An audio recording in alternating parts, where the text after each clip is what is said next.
And once we kill anybody, at least that's the way I've always put my lot with you. If one of my people do something, it's me.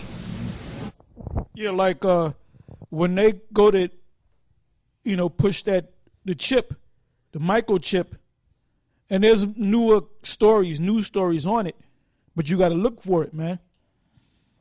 You're gonna have women that you're gonna identify that as being a mark of the beast, and then you're gonna have to. Your wife is gonna say, "I'm with it," because number one, she don't know that's in the scriptures, and then you have women that you taught them about the mark of the beast, and they accept that, but when their backs are pushed against the wall, they're gonna take that chip along with their children. So you better be ready to separate from your woman. If your women are not right, when that time comes, you're going to have to move on, and you're going to have to leave her behind, man. Remember Lot's wife. Because if Lot went back down to try to grab his wife, there would have been 2 pillars of salt there instead of 1. Hey, it's going to get real out here. You niggas think this is an ongoing joke, man. It ain't going to be a joke after a while. Go ahead. Yeah, it's the book of 1 Corinthians 7:16. It says, "For what knowest thou, O wife, whether thou shalt save thy husband? Or how knowest thou, O man, whether thou shalt save thy wife?" So, like the elder said, it's going to come down to that. If your woman wants to take the chip, hey, remember Lot's wife. That means she looked back. That's right. Yeah, and then when you read the book of, I believe it's Luke 17, it tells you, when you see these things happen, don't look back to Jerusalem. That's why it said, remember Lot's wife. Because they must have had great riches that were back in Sodom. And she's like, man, where the hell are we going? Our stuff is back there. Because remember when Abraham and Lot were together, Abraham gave him the first choice of land. And he looked and he saw all them, springs and all that beautiful land.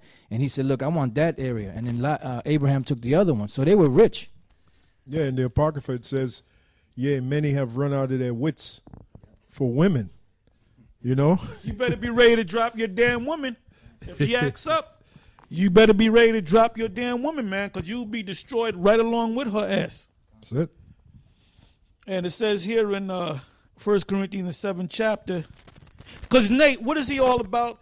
He's about that family union Israelite. Where you have your woman next to you with the 2 kids and the crowns on your head. Come on, that's a joke, man. That's some old Chuck E. Cheese shit, man. Some Mickey Mouse shit, And Nate looks like Mickey Mouse. Go on. I'm gonna read this here. It says 1 Corinthians 7 and 29. It says, "But this I say, brethren, the time is short. It remaineth that both they that have wives be as though they had none." All right? Yeah, because the elder mentioned about that family man BS. Now, Yahushua said the man's foes, well, here it is right here. Matthew 10:36. "And a man's foes," what does the word foe mean? It means enemy. "Shall be they of his own household." So, you're looking for your enemies on the outside. Your wife in that hour of your number one enemy. Yeah, in that hour of that chip, your wife might turn into the devil right in front of your face. She's the devil now. She's the devil now, but you ain't seen it. You're looking through them rose-colored glasses. And then when, there's a song called Rose-Colored Glasses. You're looking through that and you can't see the devil in her. Now, when they say, look, you got to take that chip, when they pass the edict, and all of a sudden your wife, well, how are we going to eat? And she start, coming at you. Then you're going to say, God damn, I've been living with the devil. Then you're going to have to make that decision if you're going to just go and trust in Yahweh Shem Yahushua, or if you're going to follow your woman. But remember what Yahushua said. He said, a man's foes shall be there of his own household. And in the book of Micah, Micah said that the woman is your enemy. Yep. That's in the 7th chapter. But she that is mine enemy shall see it. Yep. Now, a lot of you guys that's real low in the scriptures, you don't look at your woman as your enemy. But that deciding factor is coming, man. Yep. Oh, and reading on, it says, he that loveth father or mother more than me is not worthy of me. That's what Yahushua said. And he that loveth son or daughter more than me is not worthy of me. And you could throw your wife in there, your woman. And he that taketh not his cross, because that's what this knowledge is about, man. It's about carrying a cross, man. It's about bearing the burden. That's why certain scriptures say the burden of the word of the Lord came to Isaiah, or the burden of the word of the Lord came to this guy or that guy. It's like a burden, and you gotta learn to love it. You gotta learn to carry it. He that taketh not his cross and follow after me is not worthy of me. So there it is. Yeah, Nate said in his newest video, I forget the name of the video, the newest one, but he said that he spoke about the phylacteries because he was reading out of Matthew 23, and he explained what the phylacteries were and showed pictures of the phylactery and broke it down. And you know what he said? He said, but we don't have to wear the phylacteries because that's symbolic. That's symbolic. But the fringes are not symbolic. Oh, and then he said about the fringes because the Lord spoke about enlarging, broadening the borders of that garment. He said that's talking about having those real long fringes. He said, I call them kung fu fringes. And I had to laugh when I heard that, you know. And he said, and the fringes are flowing. Well, wait a minute. When I saw that, I thought about your videos, your military drills, where you see the guys' garments flowing with them kung fu fringes, man. Come on, man. But that's not symbolic. But the phylacteries are symbolic. You know? That means the Lord saw symbolic phylacteries. They were actually wearing phylacteries, man. Just like the Lord said. Physical phylacteries. But symbolically it represents to keep the law. Just like the fringes. You can take a wicked ass nigga that like Zabak that commits adultery every other week. You notice he got a whole lot of fringes on his garment. He got fringes on his arm, fringes on his on his head, fringes over here, fringes over there, fringes on his socks. His Bible got fringes on it, man.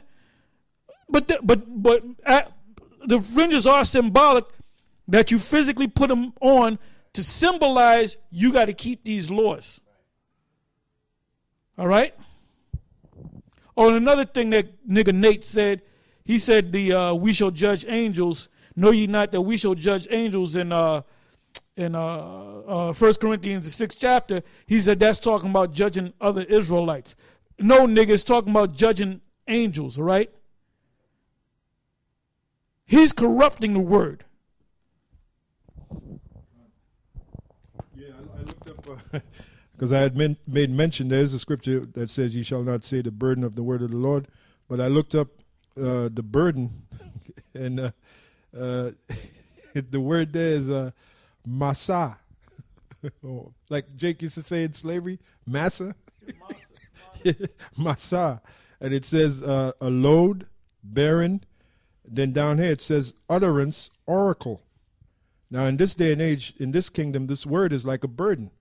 All right, because it's of righteousness, and this kingdom is in wickedness. But in the kingdom, in our kingdom, is going to be it's not going to be a burden anymore, because we're going to live by the word. You know. Yeah, that's all I wanted to say. Okay, I'm gonna go back to this. I don't have to take the blame for this, but I don't live that way. They said, deliver up Ujara, who tried to get the man back here. Ujara, whose mother has been lying on him and trying to break up this family, and they've all agreed to kill us by any means necessary. You think I'm going to deliver them, Ujara? Not on your life. No. No, you're not going. You're not going. You're not going. I can't live that way. I cannot live that way. I've lived for all, and I'll die for all. I've been living on hope for a long time, Christine, and I appreciate it. You've always been a very good agitator. I like agitation because you got to see two sides of one issue, two sides of a question. That's what. Hey, What those? he said you always Christina. He's talking about Christina Miller. He said I like that because you always been a good agitator. So she always questioned shit. And them black women around her, they probably always had a dislike for this bitch. I don't even know if she's one of us. Why is she always questioning things? But guess what? She got put to death too.